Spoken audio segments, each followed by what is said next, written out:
ये विदेश कैसे जा सकते हैं? पढ़ो, एलजी साहब ने लिखा है इंडिया में करा लो ट्रेनिंग। ये एलजी साहब की नोटिंग है, इंडिया में करा लो ट्रेनिंग। अरे क्यों करा ले इंडिया में ट्रेनिंग? हम कम हैं किसी से? गरीबों के बच्चे कम हैं किसी से? गरीबों के बच्चे हैं तो इंटेलिजेंट नहीं है क्या? क्यों करा ले? हम तो अपने बच्चों को फिनलैंड भेजेंगे। सदन में बोलने के लिए मैं इस सीट से कई बार पहले उठा, लेकिन आज बेहद दुख के साथ और बड़े भारी मन के साथ मैं अपनी बातें रख रहा हूं। सबसे पहले तो मुझे इस बात का दुख है कि मेरे भारतीय जनता पार्टी के साथी अभी सदन में मौजूद नहीं है। ये बेहद गंभीर विषय है जिसके ऊपर पिछले कुछ दिनों से न केवल दिल्ली बल्कि पूरे देश में चर्चा हो रही है कि किसी भी राज्य के अंदर या देश के अंदर चुनी हुई लोगों के द्वारा चुनी हुई सरकार की चलनी चाहिए या किसी एक व्यक्ति विशेष की चलनी चाहिए। ये बेहद गंभीर विषय है। इसके ऊपर कई सारे मुद्दों पे चर्चा हुई, कई सारे मुद्दे पिछले दिनों में उठे हैं। इसके ऊपर मैं एलजी साहब के पास भी गया था मिलने के लिए 3-4 दिन पहले, और मेरी जो बातचीत एलजी साहब से हुई वो भी आज विस्तार से मैं इस सदन के सामने सभी एमएलएज के सामने रखना चाहूँगा। मेरी इच्छा थी कि बीजेपी के साथी भी यहाँ मौजूद होते और वो भी बात सुनते, ताकि इस चर्चा को एक कंस्ट्रक्टिव रूप दिया जा सकता। समय बड़ा बलवान होता है। कुछ भी परमानेंट नहीं है जिंदगी में। इस दुनिया में कुछ भी परमानेंट नहीं है।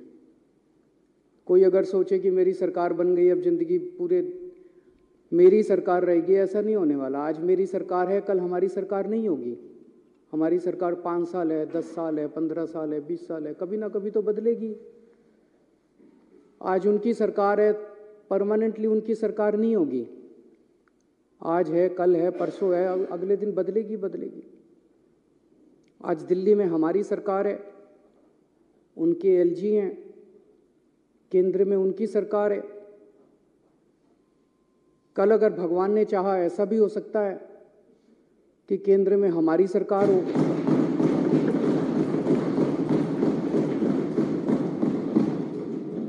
दिल्ली में हमारे एलजी हों,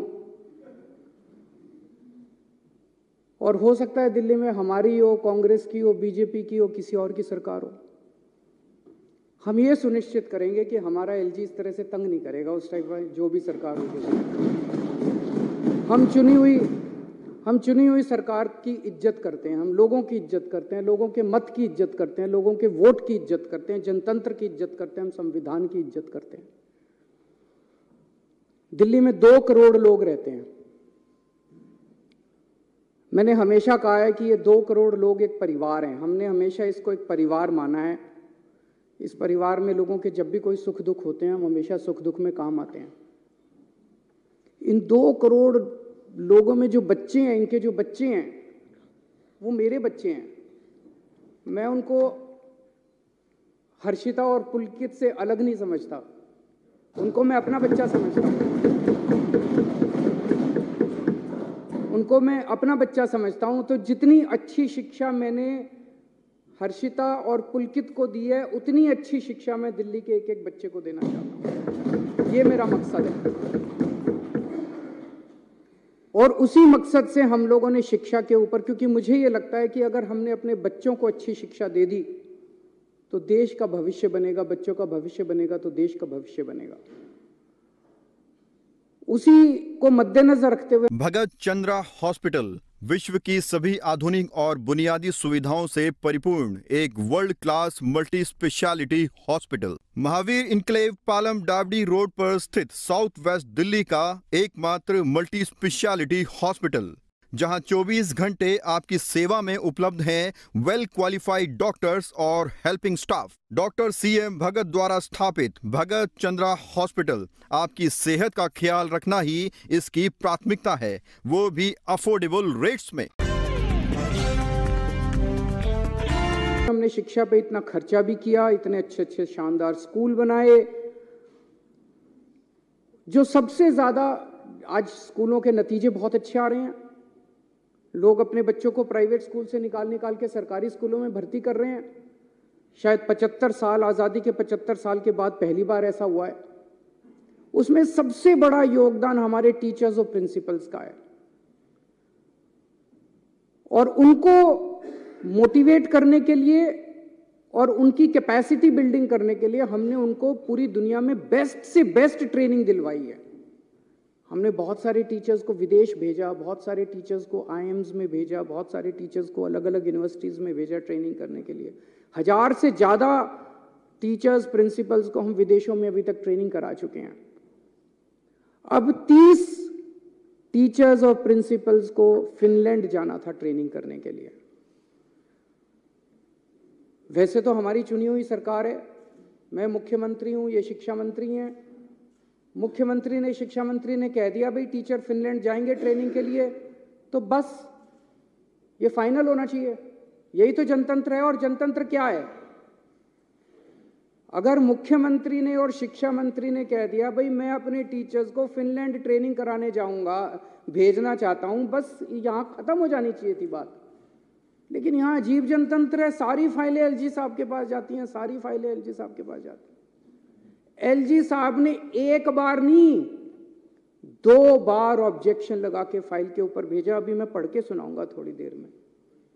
2 बार ऑब्जेक्शन लगा के भेजा। तो जब बार बार ऑब्जेक्शन लगाया जाता है, एलजी साहब कह रहे हैं ना कि मैंने तो मना थोड़ी किया। जब 2 बार ऑब्जेक्शन लगाया, अब तीसरी बार भेजेंगे तो फिर ऑब्जेक्शन लगाएंगे, तो इसका मतलब आपकी नीयत खराब है।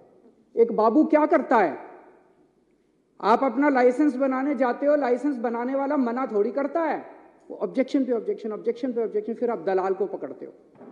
वो दलाल कहता है इतने पैसे दे दो, बाबू को अंदर पैसे दे दूंगा और वो फाइल क्लियर कर देगा। तो ये बार बार जो ऑब्जेक्शन लगाए जा रहे हैं, इसीलिए तो लगाए जा रहे हैं, नीयत खराब है। फिनलैंड टीचर्स को भेजने नहीं देना चाहते। आज मैं ये लेके आया हूं महोदय, बीजेपी वालों के कितने एमपीज ऐसे हैं, ये पूरी लिस्ट है, जो खुद विदेशों में पढ़ के आए हैं। इनकी कभी इनके माँ बाप ने कॉस्ट बेनिफिट एनालिसिस करी? कितने एमपी ऐसे हैं जो खुद विदेशों में पढ़ के आए हैं? इनके कितने एमएलए ऐसे हैं जो खुद विदेशों में पढ़ के आए हैं? कभी इनके माँ बाप ने कॉस्ट बेनिफिट एनालिसिस करी? ये बच्चे हैं कैबिनेट मिनिस्टर्स के, बीजेपी वालों के बच्चे, जिन के बच्चे अभी विदेशों में पढ़ रहे हैं। मेरे को इससे कोई एतराज नहीं है, मैं किसी की शिक्षा के खिलाफ नहीं हूं। बीजेपी वाले, कांग्रेस वाले, आम आदमी पार्टी वाले, जिसको भगवान ने अच्छा दिया जिंदगी में, वो अपने बच्चों को भेजे, जरूर भेजे। अच्छी से अच्छी शिक्षा सबके बच्चों को मिलनी चाहिए। मैं इसके विरोध में नहीं हूं कि इन्होंने क्यों भेजा। मैं इसके विरोध में हूं कि अगर तुम अपने बच्चों को अच्छी शिक्षा देना चाहते हो तो गरीबों के बच्चों की अच्छी शिक्षा के खिलाफ क्यों हो तुम लोग? अगर हम अपने बच्चों को, गरीबों के बच्चों को अच्छी शिक्षा देना चाहते हैं, अपने बच्चों को अच्छी शिक्षा देना चाहते हैं, तो तुम रोकने वाले कौन होते हो? ये एक फ्यूडल माइंडसेट है। ये कई सौ साल पुराने जो हमारे देश में फ्यूडल माइंडसेट है ना, कि गरीबों को अच्छी शिक्षा, इस जात के लोगों को, उस जात के लोगों को अच्छी शिक्षा नहीं मिलनी चाहिए। गरीबों को अच्छी शिक्षा नहीं मिल, शिक्षा जो है इन ठेकेदारों की बपौती रहनी चाहिए। इसको तोड़ना है हम लोगों को। और ये एलजी साहब उसी माइंडसेट से आते हैं कि एलजी साहब के बच्चों को तो मिलनी चाहिए अच्छी शिक्षा, गरीबों के बच्चों को अच्छी शिक्षा नहीं मिलनी चाहिए। इस माइंडसेट को तोड़ना है अपने को, पूरे देश को तोड़ना है। आज़ादी मिल गई, लेकिन ये माइंडसेट अभी भी है कि गरीबों के, इस जात के, उस जात के बच्चों को अच्छी शिक्षा नहीं लेने देंगे। ये विदेश कैसे जा सकते हैं? पढ़ो, एलजी साहब ने लिखा है इंडिया में करा लो ट्रेनिंग। ये एलजी साहब की नोटिंग है, इंडिया में करा लो ट्रेनिंग। अरे क्यों करा लें इंडिया में ट्रेनिंग? हम कम हैं किसी से? गरीबों के बच्चे कम हैं किसी से? गरीबों के बच्चे हैं तो इंटेलिजेंट नहीं है क्या? क्यों करा ले? हम तो अपने बच्चों को फिनलैंड भेजेंगे। पूरी दुनिया में सबसे अच्छी शिक्षा फिनलैंड के अंदर मिलती है, सबसे अच्छी, ये सबको पता है। फिनलैंड पूरी दुनिया में शिक्षा में नंबर 1 है, और उसमें भी जो नंबर 1 यूनिवर्सिटी है उसमें भेज रहे हैं हम। पूरी दुनिया में जो नंबर 1 हम तो भेजेंगे सर। दिल्ली के लोगों का पैसा है, टैक्स का पैसा है दिल्ली के लोगों का, टैक्स के पैसे से, दिल्ली के टैक्स के पैसे से भेज रहे हैं। लोगों का पैसा, लोगों के बच्चे, अपने पैसे से लोग अपने बच्चों को ट्रेनिंग के लिए भेजते हैं। ये वो क्या कहते हैं, पराए घर में अब्दुल्ला दीवाना। ये एलजी कौन हो गया है? बेगानी शादी में अब्दुल्ला दीवाना। ये एलजी कहां से आ गया? कौन है एलजी? कहां से आ गया एलजी? किस बात का एलजी? कौन एलजी? कौन लेफ्टिनेंट गवर्नर? हमारे सर पे बैठ गया आके लेफ्टिनेंट गवर्नर। अब वो तय करेंगे कि हम अपने बच्चों को कहां पढ़ाएंगे।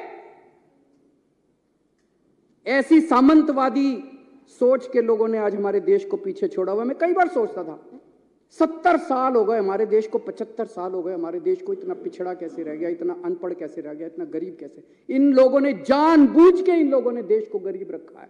इन लोगों ने हमारे बच्चों को पढ़ने नहीं दिया। ये तो सामने आ गया, नंगे हो गए ये लोग। इन लोगों ने हमारे बच्चों को, बड़ी मजे की बात है, एलजी साहब के पास पावर नहीं है ये करने की।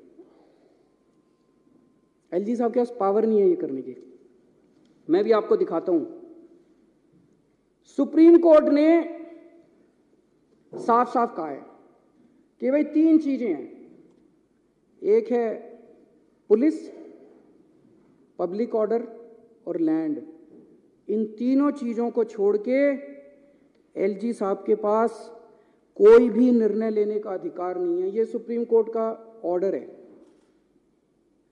2018 4 जुलाई 2018 को ये ऑर्डर पास किया था सुप्रीम कोर्ट ने। सुप्रीम कोर्ट तो देश की सर्वोच्च अदालत है, वो तो सबको माननी पड़ती है ना। इसमें से मैं पढ़ के सुनाता हूं। इसमें लिखा हुआ है पैरा 284। अब तो सबको रट गया होगा पैरा भी, कल 3 दिन से मैं बोल रहा हूं। 284.17 पैरा। इसमें लिखा है the lieutenant governor has not been entrusted with any independent decision making power. इसकी हिंदी क्या हुई? लेफ्टिनेंट गवर्नर, दिल्ली के लेफ्टिनेंट गवर्नर को स्वतंत्र रूप से कोई भी निर्णय लेने का अधिकार नहीं है। ये सुप्रीम कोर्ट कह रहा है। सुप्रीम कोर्ट को पता था एक बार लिखने से नहीं मानेगा एलजी। उन्होंने 2 बार लिखा। उन्होंने फिर पैराग्राफ नंबर 475.20 में लिखा there is no independent authority vested in lieutenant governor to take decisions. खबरों से खबरदार रहने के लिए चैनल को सब्सक्राइब करें और प्रेस करें बेल आइकन।